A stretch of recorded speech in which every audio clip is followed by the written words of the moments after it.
As primeiras ações baseadas em seus princípios solidários eram parecidas com o sistema de mutirão, porque perceberam que a exclusão e a dificuldade econômica são bons motivos para a união.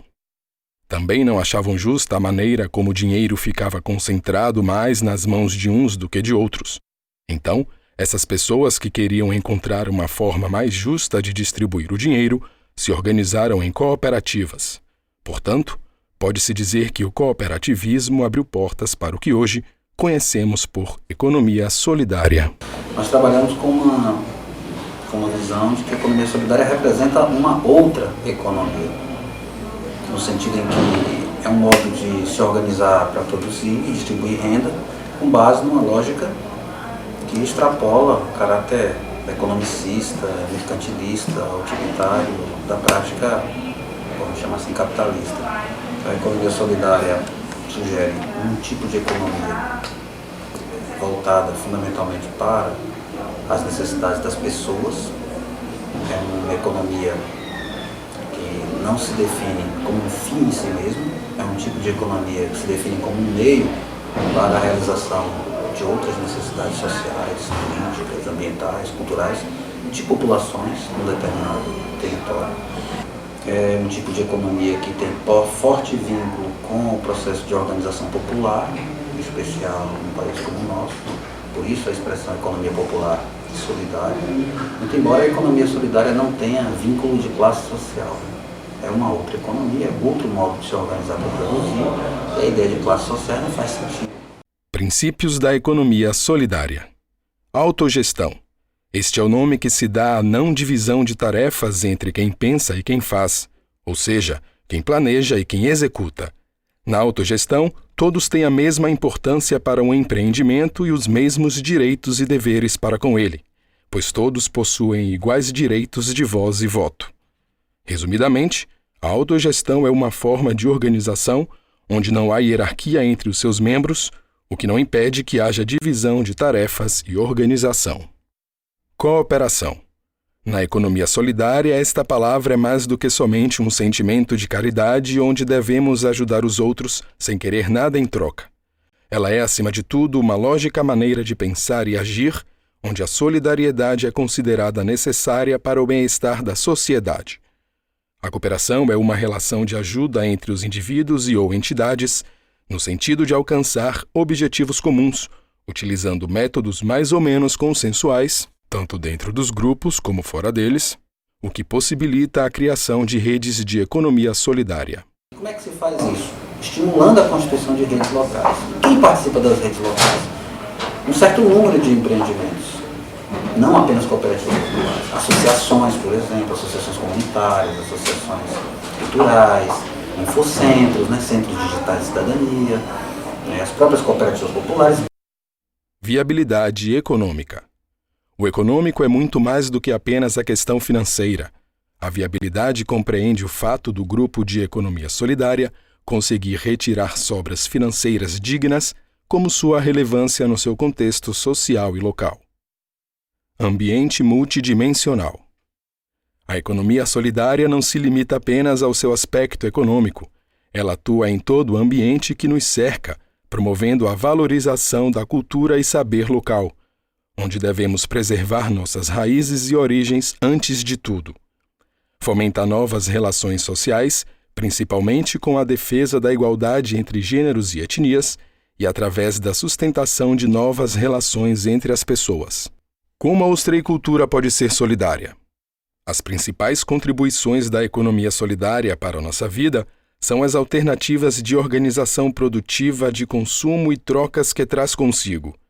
A produção e comercialização de ostras de cultivo podem utilizar várias dessas formas alternativas de organização, desde que respeite os princípios solidários. Vamos identificar e conhecer melhor algumas delas? Redes de comércio justo e sustentável.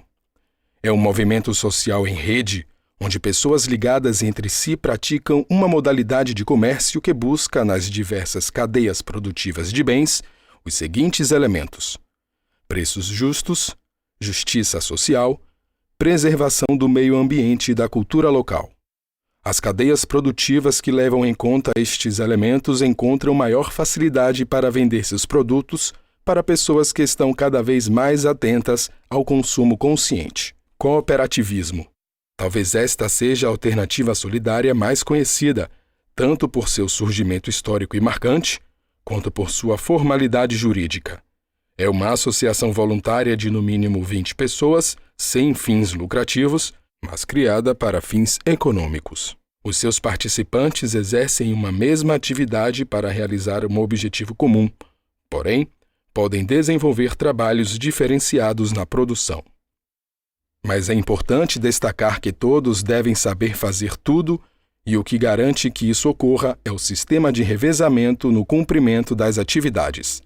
Além disso, os membros contribuem de forma igual para a formação do capital, aceitando assumir de forma igualitária os riscos e benefícios do empreendimento. Praticam a autogestão, ou seja, não existe um chefe que manda em todo mundo.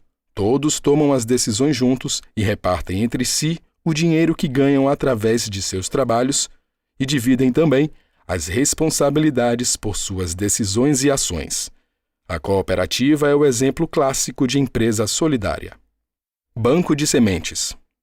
São espaços de organização e gestão comunitária, onde as famílias agricultoras estocam suas sementes, garantindo o livre acesso a todos os integrantes da comunidade. No caso da ostreicultura familiar solidária, existe a possibilidade de uso do banco de sementes de ostras. Os bancos podem ser familiares ou comunitários, e ambos têm como principal objetivo garantir a autonomia e a segurança na manutenção da produção. Um banco de sementes funciona como uma espécie de clube de trocas e pode ser fundado por um grupo de pessoas que desejam preservar a espécie do seu cultivo e, ao mesmo tempo, criar uma rede de crédito entre seus membros. A rede de crédito deste banco pode funcionar da seguinte forma: as pessoas podem retirar as sementes do banco quando não conseguirem coletar a quantidade necessária para seu cultivo, e quando estas tiverem mais sementes, podem cobrir em dobro a cota que retiraram. Os produtores e produtoras da rede participantes do banco têm a possibilidade de trocar sementes por sementes, sementes por serviços de manejo e sementes por ferramentas de coleta. Isso aumenta a produção, melhora o ciclo comercial e fortalece os vínculos solidários entre os integrantes da rede.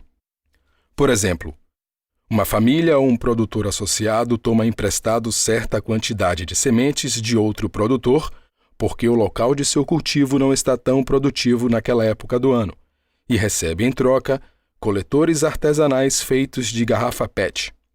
Este é um bom exemplo da troca de serviços que garante o bom funcionamento da rede de ostreicultores solidários. Assim, a mola mestra, né, de processos desse tipo é o sujeito acreditar, realmente se comprometer, se envolver, porque as grandes dificuldades de projetos desse tipo devem-se, em geral, ao fato de pessoas terem posturas vacilantes, digamos assim, né, nesse processo, não ir até o fim, não se comprometer devidamente, participar integralmente, etc.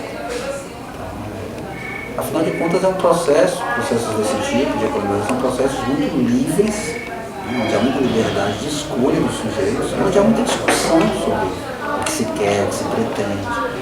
Então, tudo é posto, né, claramente, numa mesa de debate público, de discussão, uma associação. E aí há espaço para a pessoa dizer, não, vamos por aqui, vamos por ali, vamos seguir outro caminho, etc. Então, acreditar, ter confiança e se envolver, né, se comprometer realmente com projetos desse tipo.